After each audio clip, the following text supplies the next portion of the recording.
ಎಲ್ಲರಿಗೂ ನಮಸ್ಕಾರ. ಕಳೆದ 3 ವಿಡಿಯೋಗಳಲ್ಲಿ ಜೀವಶಕ್ತಿ ಅಂದರೇನು, ಅದರ ಮಹತ್ವ ಎಷ್ಟಿದೆ, ಅದನ್ನು ಗಳಿಸುವ ಸುಲಭ ಸರಳ ಮಾರ್ಗಗಳು ಯಾವುವು ಅನ್ನೋದರ ಬಗ್ಗೆ ತಿಳಿಸುವಂತಹ ಪ್ರಯತ್ನವನ್ನು ನಾನು ಮಾಡಿದ್ದೇನೆ. ಸಹಜವಾದಂತಹ ನಮ್ಮ ಸ್ವಂತ ಆಹಾರಗಳನ್ನು ನಾವು ತಿನ್ನಂಥ ಸಂದರ್ಭದಲ್ಲಿ, ನಮ್ಮ ಅವಶ್ಯಕತೆಯನ್ನು ಹಿಡಿದು ನಾವು ತಿನ್ನಂಥ ಸಂದರ್ಭದಲ್ಲಿ ಸಹಜವಾಗಿ ಹೇಗೆ ಜೀವಶಕ್ತಿ ನಿರ್ವಹಣೆ ಆಗುತ್ತೆ ಅನ್ನುವಂಥದ್ದು ಒಂದಂಶ. ಮತ್ತೆ ಕ್ಯಾಲೋರಿಗಳೇ ಇಲ್ಲದ ನೀರನ್ನು ಕುಡಿದಾಗ ನಮಗೆ ಹೇಗೆ ಒಂದು ಶಕ್ತಿಯ ಭಾವ ಬರುತ್ತೆ ಅನ್ನುವಂತಹದ್ದು ಆ ವಿಡಿಯೋಯಿಂದ ತಮಗೆ ತಿಳಿದು ಬಂದಿರುತ್ತೆ.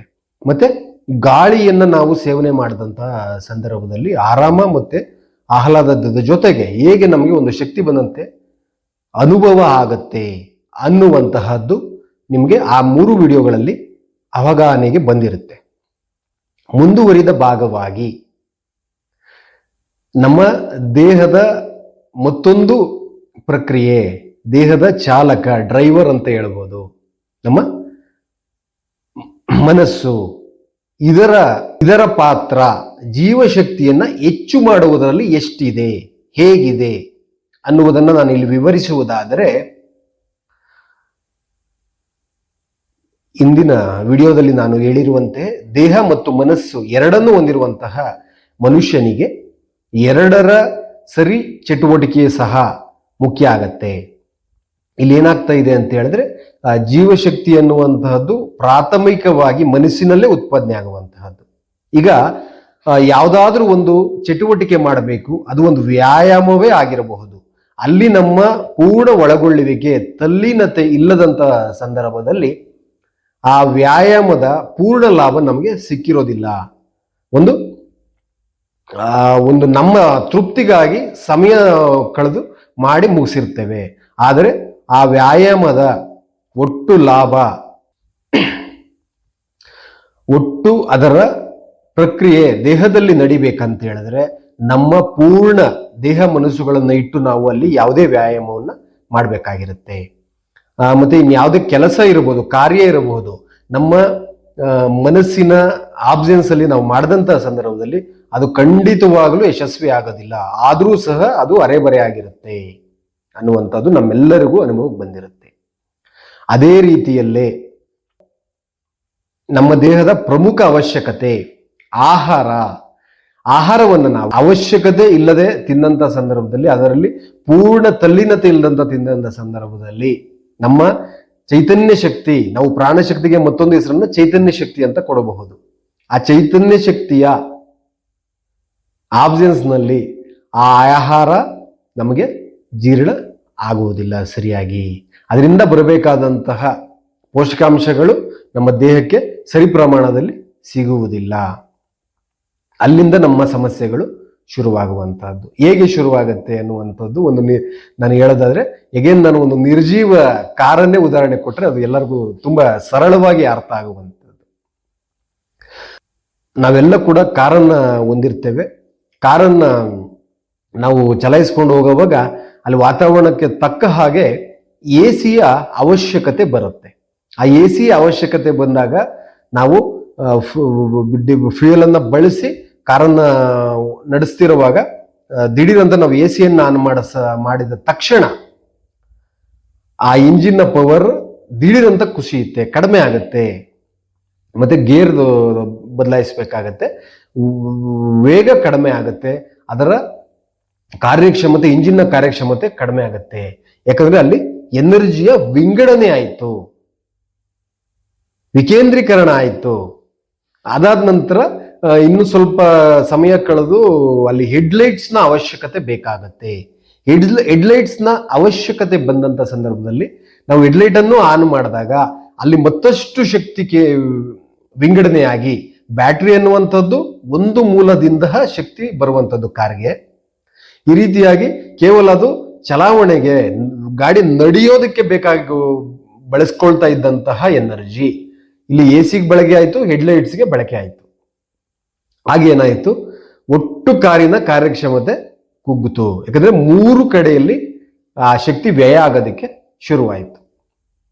ಇಲ್ಲಿ ನಮ್ಮಲ್ಲಿ ಏನಾಗ್ತಾ ಇದೆ ಅಂತ ಹೇಳಿದ್ರೆ, ಜೀವಶಕ್ತಿಯನ್ನ ನಾವು ಕಾಪಾಡಿಕೊಳ್ಳುವ ಮೊದಲ ಪ್ರಯತ್ನವಾಗಿ ಆಹಾರದಲ್ಲಿ ನಾವು ತಲ್ಲೀನತೆಯನ್ನ, ನಮ್ಮ ಒಳಗೊಳ್ಳುವಿಕೆಯನ್ನ ತೊಡಗಿಸಿ ನಾವು ಊಟವನ್ನ ಮಾಡಬೇಕಾಗತ್ತೆ. ಆಗ ನಮಗೆ ಹಸಿವಿನ ಗ್ರಹಿಕೆನೂ ಆಗತ್ತೆ, ಆಹಾರದ ರುಚಿನೂ ಬರುತ್ತೆ, ಮತ್ತೆ ತೃಪ್ತಿ, ಆಹಾರ ತಿಂದಾದ ನಂತರ ನಮಗೆ ಸಾಕು ಅನ್ನುವಂತಹ ತೃಪ್ತ ಭಾವನೂ ಬರುತ್ತೆ. ಈಗ ಎಲ್ಲರೂ ಮಾಡ್ತಾ ಇರುವಂತದ್ದು ನಾವೇನಂತ ಹೇಳಿದ್ರೆ, ಈ ಹಸಿವು ಮತ್ತೆ ಈ ಆಹಾರದ ರುಚಿ ಮತ್ತೆ ತೃಪ್ತಿಯಲ್ಲಿ ಒಂದಷ್ಟು ಬದಲಾವಣೆಗಳು ಬಂದಿದೆ. ಯಾಕಂದ್ರೆ ಇತ್ತೀಚೆಗೆ ಮೈಂಡ್ಫುಲ್ ಈಟಿಂಗ್ ಅನ್ನುವಂಥದ್ದು, ಮತ್ತೆ ತಲ್ಲೀನವಾಗಿ ಆಹಾರ ಸೇವನೆ ಮಾಡ್ಬೇಕನ್ನುವಂಥದ್ದು ಕೆಲವಾರು ಡೈಟಿಷಿಯನ್, ನ್ಯೂಟ್ರಿಷನಿಸ್ಟ್ ಎಲ್ಲ ಪ್ರತಿಪಾದನೆ ಮಾಡ್ತಿರೋದ್ರಿಂದ ಅದು ಬಹುಪಾಲು ಜನರಿಗೆ ಅವಗಾಹನೆಗೆ ಬಂದಿದೆ. ಇದು ಪ್ರಕೃತಿ ಚಿಕಿತ್ಸೆಯ ಪ್ರಾಥಮಿಕ ಸಿದ್ಧಾಂತ. ಆಹಾರವನ್ನು ನಾವು ತುಂಬಾ ಇನ್ವಾಲ್ವ್ಡ್ ಆಗಿ ಮತ್ತೆ ಅದರಲ್ಲಿ ತೊಡಗಿಸಿಕೊಂಡು ನಾವು ಸೇವನೆ ಮಾಡಬೇಕು ಅನ್ನುವಂಥದ್ದು. ಆದರೆ ಎರಡನೇ ತಪ್ಪಾಗಿ ನಾವೇನ್ ಮಾಡ್ತಾ ಇದ್ದೇವೆ, ಕೆಲಸ ಮತ್ತೆ ಆಹಾರ, ಮತ್ತೆ ಜವಾಬ್ದಾರಿ ಮತ್ತೆ ಆಹಾರ, ಮತ್ತೆ ಮಾನಸಿಕ ದುಡಿಮೆ ಮತ್ತೆ ಆಹಾರ ಎರಡನ್ನೂ ಸಹ ಜೊತೆ ಮಾಡ್ತಿದ್ದೇವೆ. ವ್ಯಥೆ, ಚಿಂತೆ, ಬೇರೆ ತೊಂದರೆಗಳಿದ್ದಾಗಲೂ ಸಹ ಊಟ ಮಾಡುವಂತಹದ್ದು, ಅದನ್ನು ನಿಭಾಯಿಸಿ ಅಥವಾ ಅದನ್ನ ಸರಿಪಡಿಸಿ ಅಥವಾ ಅದನ್ನ ಮುಂದೂಡಿ ಊಟ ಮಾಡಬೇಕಾದಂಥದ್ದು ಪ್ರಕೃತಿ ಚಿಕಿತ್ಸೆಯ ನಿಯಮ. ಯಾವುದೇ ವ್ಯಥೆ, ಚಿಂತೆ, ಭಯಗಳಲ್ಲಿದ್ದಂಥ ಸಂದರ್ಭದಲ್ಲಿ ಆಹಾರವನ್ನು ಸೇವನೆ ಮಾಡಿದಂಥ ಸಂದರ್ಭದಲ್ಲಿ ಜೀವಶಕ್ತಿ ಆ ಒಂದು ಪರಿಸ್ಥಿತಿಯನ್ನ ನಿರ್ವಹಣೆ ಮಾಡಲು ಹೋಗಿರುತ್ತೆ. ಅಲ್ಲಿ ನಮ್ಮ ಜೀವಶಕ್ತಿ ಆಹಾರ ಜೀರ್ಣಕ್ಕೆ ತೊಡಗಿಸ್ಕೊಳ್ಳೋದ್ರಲ್ಲಿ ವಿಫಲ ಆಗತ್ತೆ ಅನ್ನುವಂಥದ್ದು. ಇದಕ್ಕೊಂದು ಸೂಕ್ತಿ ಇದೆ. ನಮ್ಮ ಪ್ರಕೃತಿ ಚಿಕಿತ್ಸೆಯ ಪ್ರಧಾನ ಪಂಡಿತರಾದಂತಹ ಸ್ವಾಮಿ ಲಕ್ಷ್ಮಣ ಶರ್ಮಾ ಅವರು ಹೇಳಿದ್ದಾರೆ, work and digestion must be kept apart, so there may be no competition between them ಅನ್ನುವಂತಹ ಒಂದು ಸೂಕ್ತಿಯಿಂದ ನಮಗೆ ಆಹಾರ ಮತ್ತು ಕೆಲಸ ಇವೆರಡಕ್ಕೂ ಸಹ ಪ್ರತ್ಯೇಕ ಸಮಯಗಳನ್ನು ಕೊಡಬೇಕು. ಇದು ಕೊಡ್ಲಿಲ್ಲ ಅಂದ್ರೆ ಏನಾಗುತ್ತೆ ಅಂದ್ರೆ ಸಿಂಪಲ್, ಜೀವ ಶಕ್ತಿಯ, ಚೈತನ್ಯ ಶಕ್ತಿಯ ವಿಕೇಂದ್ರೀಕರಣ ಆಗತ್ತೆ. ಎರಡೂ ಕೆಲಸಗಳು ಸಹ ಲೋಪದೋಷದಿಂದ ಆಗತ್ತೆ. ಎರಡೂ ಕೆಲಸಗಳ ಪರಿಪೂರ್ಣತೆ ನಾವು ಗಳಿಸೋದಕ್ಕೆ ಆಗೋದಿಲ್ಲ. ಈ ರೀತಿಯಾಗಿ ಆಹಾರವನ್ನ ಸೇವನೆ ಮಾಡಿದಂಥ ಸಂದರ್ಭದಲ್ಲಿ ನಾವು ಕೆಲಸಕ್ಕೆ ಒಂದಷ್ಟು ವಿರಾಮವನ್ನು ಕೊಡಬೇಕಾಗತ್ತೆ, ಸಮಯವನ್ನು ಕೊಡಬೇಕಾಗತ್ತೆ.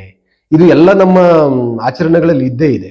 ಈಗ ಯಾವ್ದಾದ್ರು ನಮ್ಮ ವಿವಿಧ ಮತಪಂಥ ಧಾರ್ಮಿಕ ಆಚರಣೆಗಳಲ್ಲಿ ಎಲ್ಲ ಪೂಜೆ ಪುರಸ್ಕಾರಗಳು ಕಾರ್ಯಗಳನ್ನ ಮುಗಿಸಿದಾದ ನಂತರ ಊಟ ಮಾಡುವಂತಹದ್ದು ಈಗಲೂ ಸಹ ಆಚರಣೆಯಲ್ಲಿ ನಾವು ನೋಡಿದ್ದೇವೆ.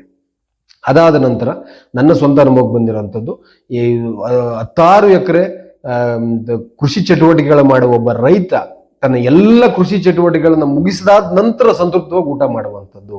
ಆ ಮಧ್ಯದಲ್ಲಿ ಯಾವ್ದಾದ್ರು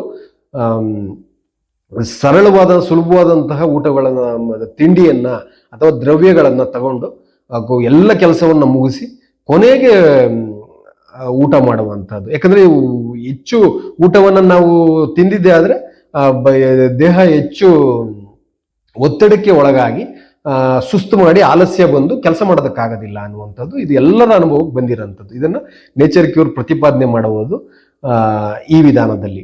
ಜೀವಶಕ್ತಿಯನ್ನ ಕೇಂದ್ರೀಕರಿಸಲು ನಾವು ಆಹಾರಕ್ಕೆ ಬೇರೆ ಸಮಯ, ಕೆಲಸಕ್ಕೆ ಬೇರೆ ಸಮಯ.